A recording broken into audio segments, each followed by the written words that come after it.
Hi, and welcome to today's lecture on movie culture of the Great Depression in the 1930s. Actually, today we'll be discussing one of the classics of the screwball comedy film genre, My Man Godfrey from 1936. But first, before we talk about the film and about screwball comedies, a brief introduction to American movie culture of the 1930s.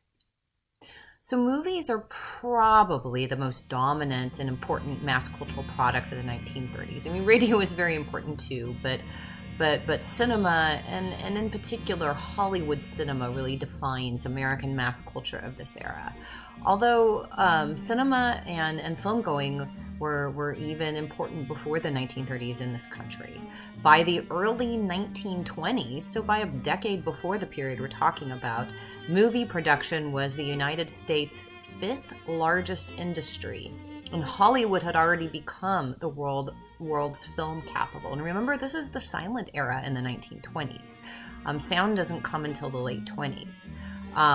In 1925, 50 million Americans were attending the movies at least once a week out of a population of 115 million. In 1930, 110 million out of a population of 123 million were attending the movies at least once a week. And by 1933, the height of the Great Depression, when unemployment is in the lower 20 percentage points, 60 to 80 million people still managed to scrape the money together to go to the movies each week. Today, now this is pre-pandemic, but sort of, today, last couple years, a little less than 10% of the population goes to the movies at least once a week. And this has actually been pretty steady and pretty true since the late 1960s. Any guesses as to why? Television. You can watch, and the advent of being able to watch, view media at home, right? So sound came to film in the late 1920s. 1929 is kind of considered the major transition year. So the Great Depression really coincides with the first decade of what are called talking pictures in the film industry. Something I won't talk about too much in this class, but one thing to keep in mind too when we're talking about movie culture is that the early 1930s, there wasn't a lot of censorship in Hollywood. So, there's in the early sound era, so kind of the late silent era in the 20s, the early sound era in the early 1930s, there's some movies that can be pretty risque and can sort of present, sex and violence and language and drinking and smoking in sort of ways that wouldn't have been acceptable after the enforcement of what's called the Production Code in the summer of 1933. Now, My Man Godfrey, which we're watching today, happens after the enforcement of this Production Code, when Hollywood studios sort of self-enforce a set of rules, sort of self-censor, so that the federal government doesn't do it. They kind of self-censor. And this lasts until kind of the late 60s when you get the rating system, right? R, PG, G, that sort of thing. But the early 1930s, and we'll be watching a movie from there later in the class, are often called the pre-code era. Because this production code hasn't been enforced. So My Man Godfrey is a few years after the production code has been enforced, and there's some censorship. So you kind of have to see, and especially in the screwball comedy genre, which we'll be talking about in a minute, how is it that writers and directors are kind of using innuendo? How are they kind of saying things in a not obvious way to get around kind of the self-censoring of Hollywood? So the movie-going experience was a really important cultural experience for people during the Great Depression era. Historian Carlos Stevens, from his book, From the Crash to the Fair, the Public Theater, says this about that movie-going experience. Quote, "Throughout most of the Depression, Americans went assiduously, devotedly, almost compulsively to the movies. The movies offered a chance to escape the cold, the heat, and loneliness. They brought strangers together, rubbing elbows in the dark of movie palaces and flea pits, sharing in the one social event available to everybody." So, think about this experience. It's not just a single movie, right? It's not just a couple of hours, but going to see the movies is an event. and it's a long event. There might be newsreels ahead of time, cartoons. There might be intermissions to get snacks. Double features, especially during the day, are incredibly popular. I mean, especially if you're unemployed or underemployed, spending the day, is often, for like a dime, is often just a way to sort of escape and have something to do. Also think about, there were some pretty low rent places like the flea pits that Stevens talks about, but a lot of the spaces that are being constructed in the 20s and the 30s, they're not just movie theaters, they're movie palaces. Comfortable seats, or at least relatively for the time. Often movie theaters have air conditioning before anybody did at home. So it's a hot summer during the Great Depression. You're going to go sit in a movie theater. And they're also kind of fancier, uniformed ushers escorting you to your seats. Many, especially the movie palaces, had very opulent, often over-the-top decor. It makes people feel like, in a way, they're going to, a night out at like a proper fancy theater. This is also a social experience. Movie theaters as community spaces where people of all different social classes, ethnicities, and backgrounds would come together. I mean, of course, it must be mentioned, right, that in a lot of the country, this is the era of explicit or implicit Jim Crow and racial segregation. So, there could be separate seating for Black audiences, usually in the back or kind of in the balcony, or maybe a separate theater entirely. But even given that, this is still a space where you have a lot of different kind of people mixing together. Think about the experience of, being in a crowd of people waiting outside in a long line to buy tickets to, the new feature film that you can't wait to see. Also think about sitting inside the theater, collectively laughing and crying together, taking cues from each other as when to react in certain ways, talking about what they saw afterwards, and sometimes during talking about what they're seeing, right? That still happens now.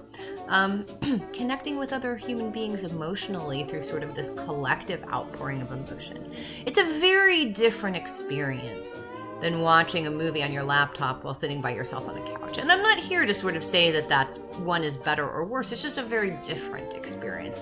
So movie watching was this very social, communal experience during the Great Depression, and also some place to go sit in the air conditioning. So I want us to think about sort of the function of movies during the Great Depression.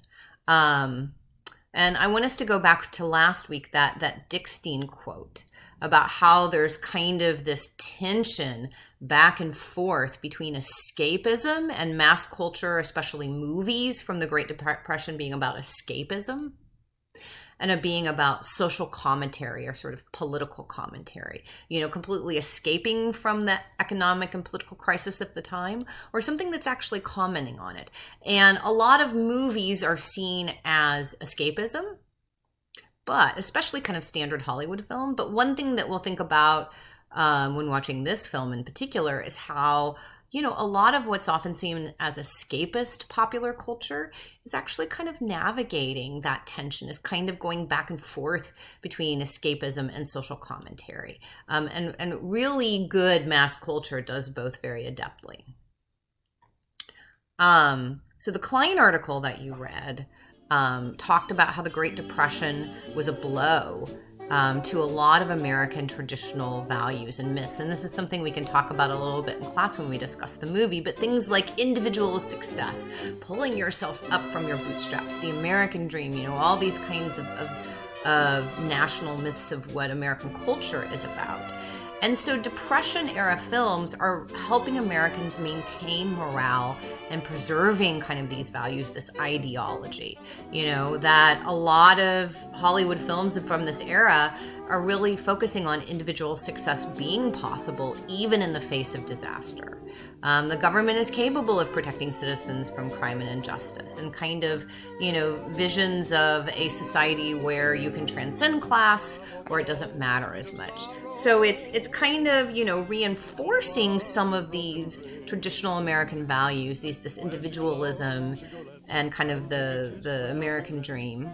But, so it's kind of giving people hope that that's true, or sort of bolstering those traditional values. But also kind of calling them into question. A lot of Great Depression mass culture is also kind of picking at some of those ideas or making fun of them. So reassuring people while also kind of supporting critiques about how these things aren't working in a time where it's very clear they're not working.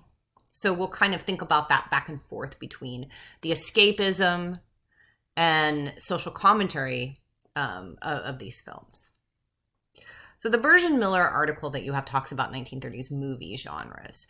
And today we're going to be watching one particular genre, but very briefly, genres are films, and you can have genres in novels or in music or in radio, but not specific to movies. But for this class, we're talking about film genre or movie genres.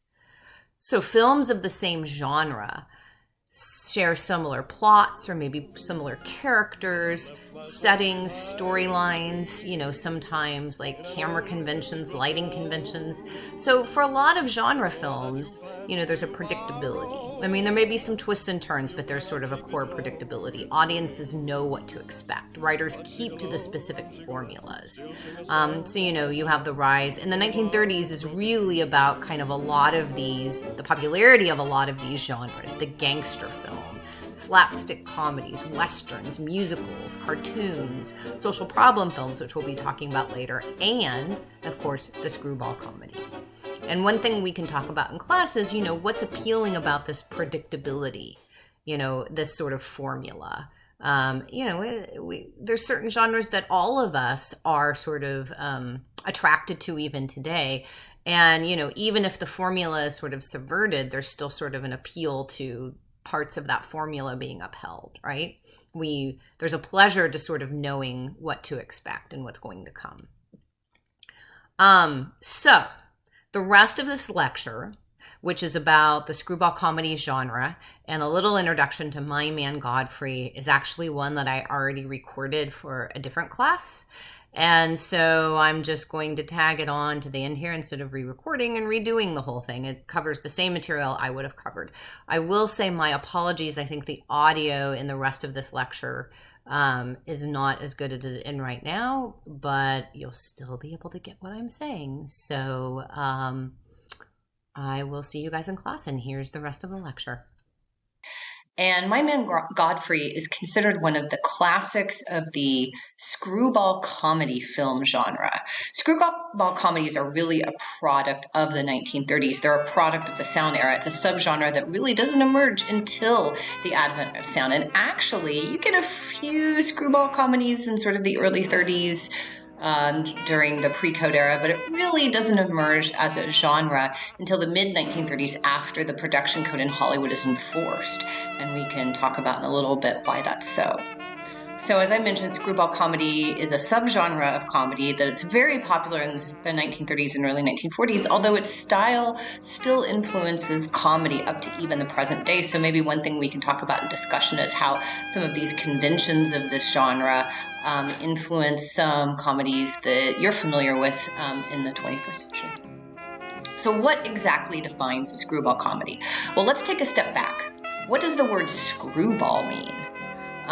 In baseball, screwball is actually a particular type of pitch, a really hard pitch to throw. And this type of pitch follows a downward trajectory and has a slight rotation that makes it really difficult to predict where it's going to go. Kind of like the plot line in screwball comedies. It's really hard to throw a screwball in baseball, and it's even harder to hit it with a bat.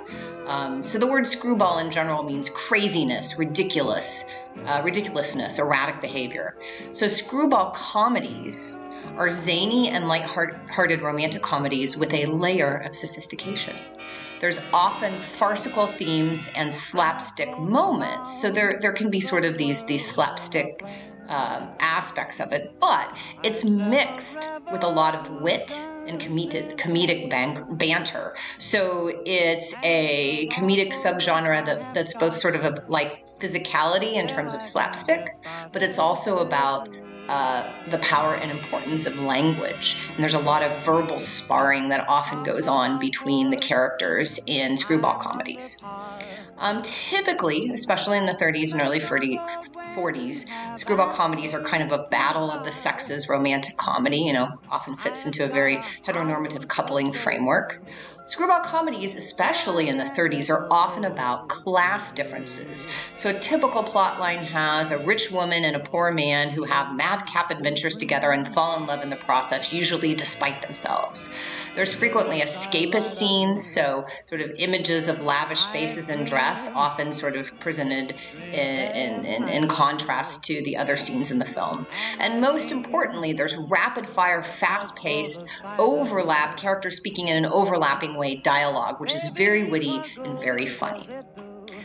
Screwball comedies in the 30s and early 40s were known for their strong female leads, or at least at the time, which would have been strong female leads. There's the term Hawkian woman, which is sort of the archetype of a tough talking, assertive, witty woman. And this comes from the director Howard Hawks, so his last name Hawkian, who had lots of female characters like this in this film, especially his screwball comedies. The film we're watching today is not a Hawks film, but that idea sort of applies to a lot of screwball comedies. And often in these films, the male protagonist's masculinity is seemingly sort of challenged and poked fun at, but not too much. So why were screwball comedies so popular during the Great Depression? Now remember, we're really talking about post-summer of 1934, when the production code is enforced. So after the production code is forced, more blatant references to sex and sexuality had to be toned down. Right? You couldn't show skin, you couldn't sort of overtly say things in the same manner as you could during the pre-code era. So the use of innuendo and witty banter and double talk to imply what used to be able to be said. I also want us to think about this, the screwball comedy, in terms of the theme that we've been talking about throughout this class, which is escapism versus social commentary. I mean, on the surface, a lot of these screwball comedies appear like pure escapism, with sort of the witty banter and the romantic comedy aspect. And, some of them, especially if there's wealthy characters, the trappings of wealth, sort of luxurious spaces, luxurious costumes, those sorts of things. But again, a lot of these are actually commentaries on class and class differences. So, think about sort of that tension between escapism and social commentary that you see in a lot of popular culture in the 1930s, even purportedly escapist fare. So today we're watching, as I said, the classic screwball comedy, My Man Godfrey from 1936. That really is also social commentary on class and morality and obligation during the Great Depression. It actually stars real-life divorced couple Carole Lombard and William Powell. Even though they had been divorced for a few years, they were quite amicable, and Powell actually recommended Lombard for the role. So William Powell, the protagonist, actually is from Kansas City, yet another classic Hollywood Kansas City connection. And at the time, he was one of the most famous actors, one of the most famous sort of leading men of the 1930s and 1940s. Anybody watching this movie would have known exactly who he was. He's most famous for a series of movies he did in the 1930s called the Thin Man movies. So check those out if you're interested. Carole Lombard, the female protagonist, was an equally famous actress at the time. And again, people would have known her name watching this film. So, going into My Man Godfrey and as an audience member in 1936, you're sort of watching this hyped up comedy starring two of the biggest stars at the time. Carole Lombard, unfortunately, tragically died in 1942 in a plane crash, which devastated her husband at the time in 1942, Clark Gable. He probably never really romantically recovered from her death. The film, though, has some wonderful supporting and character actors in addition to the acting skills of Lombard and Powell. So you have Alice Brady, Eugene Pallett, Gail Patrick, Misha Au. I mean, there's some great, Misha Auer. There's some great sort of supporting characters here. I think that we can talk about that some. It's directed by Gregory LaCava, who is kind of a forgotten director today, but he was a very successful director in classic Hollywood and screenwriter. He started out as a screenwriter. My Man Godfrey, as I mentioned, was incredibly popular with film audiences, but also very popular with critics at the time.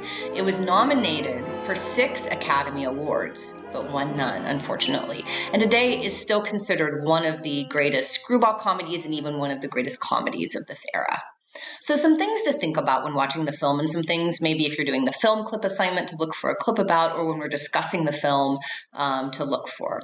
So what makes this a screwball comedy? In what way does it adhere to the conventions of the genre that you read about in your reading for the day? And does it push against screwball comedy genre conventions in any way?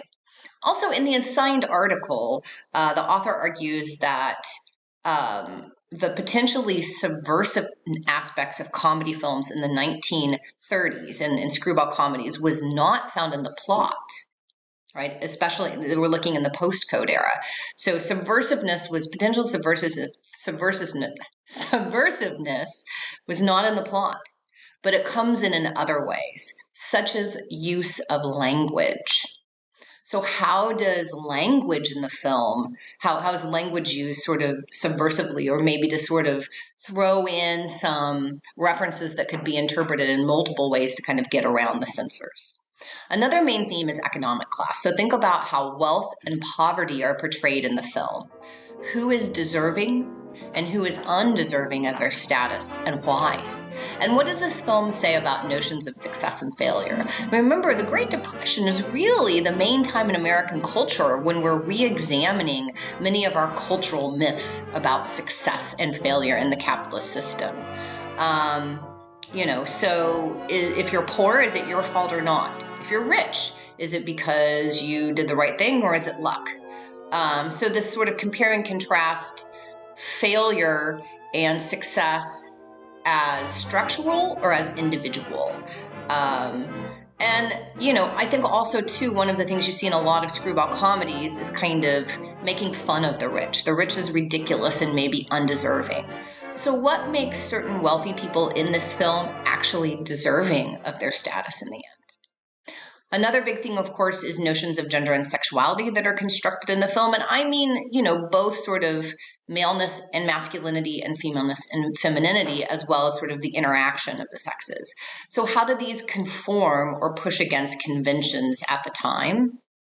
And how do class and gender interact in the film? That's sort of an interesting question.